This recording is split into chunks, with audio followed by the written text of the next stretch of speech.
देता हूँ, जो उन्होंने एकमात्र उदाहरण वो बार बार देते हैं, जो उनकी उस पैम्फलेट में भी है 69 में भी, वो राजा हर्ष एक कश्मीर में था, उसने मंदिर तुड़वाए थे। और राजा हर्ष का नाम वो बार बार वो लोग लेते रहे। वो 1989 में जो पैम्फलेट छपी थी, पॉलिटिकल अब्यूज ऑफ हिस्ट्री, जिसको 26 इतिहासकारों के सिग्नेचर थे जेएनयू से, सीएचएस, उसमें भी उसका नाम है। और ये वेंडी डोनिजर वाला जो इंटरव्यू मैंने पढ़ा था, जब वेंडी डोनिजर की किताब पर विवाद हुआ था, तो रोमिला थापर का एक इंटरव्यू कहीं आया था, उसमें भी उसका उल्लेख है। मतलब उस हर्ष का नाम वो बार बार ले रही है, और ले रहे हैं उनके नाम पर फिर दूसरे लोग। लेकिन मजे की बात है कि वो कश्मीर के राजा हर्ष वाला उदाहरण भी धूर्ततापूर्ण है, छलपूर्ण है।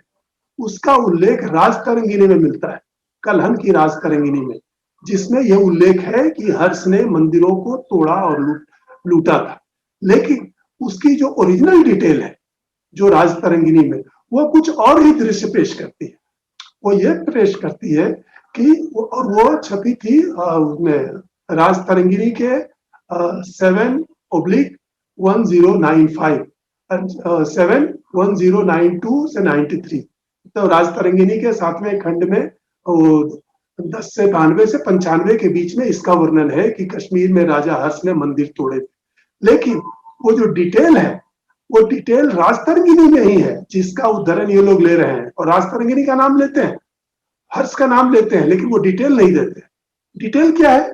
डिटेल ये है कि जब हर्ष कश्मीर का शासक था, तो एक तरह से वो महमूद गजनवी के बेटे मसूद गजनवी का वो आदमी हो चुका था। गजनवी की सेनाएं कश्मीर में स्थापित थी, और हर्ष उनका आदमी बन चुका था, वो उनके पाले में चला गया था, और मंदिरों और मठों की लूट वो उन्हीं इस्लामी फौजों से करवाता था।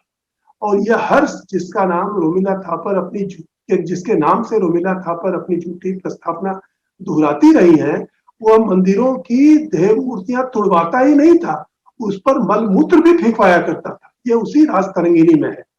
और इसको डीडी कोसाम्बी ने, जो वो एक बड़े मार्क्सवादी वो भी थे, उन्होंने अपनी पुस्तक ओरिजिन ऑफ फ्यूडलिज्म इन कश्मीर में उद्धृत किया था। ये 1957 में छपी थी।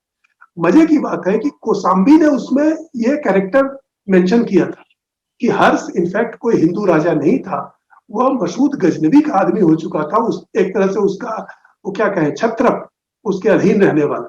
और इसीलिए वो पूरी बात इन्होंने नहीं लिखी कि वो मलमूत्र भी फिकवाया करता था और पवित्र भी करता था, क्योंकि तब उससे ये बात पर संदेह होगा कि कोई हिंदू ऐसा कैसे कर सकता है।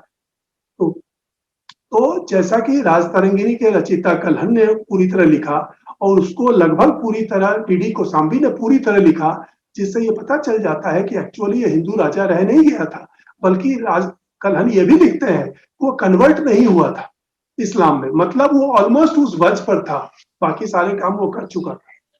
तो मुझे ऐसा लगता है कि ये कोसाम्बी से इन्होंने लिया इन लोगों ने, लेकिन उसकी उतनी बात ली जिससे कि यह सिर्फ कहा जा सके कि हिंदू राजा भी मंदिर तोड़ते थे, और बाकी बात जो उसी कोसाम्बी ने भी लिखी, उसको इन्होंने छिपा दिया।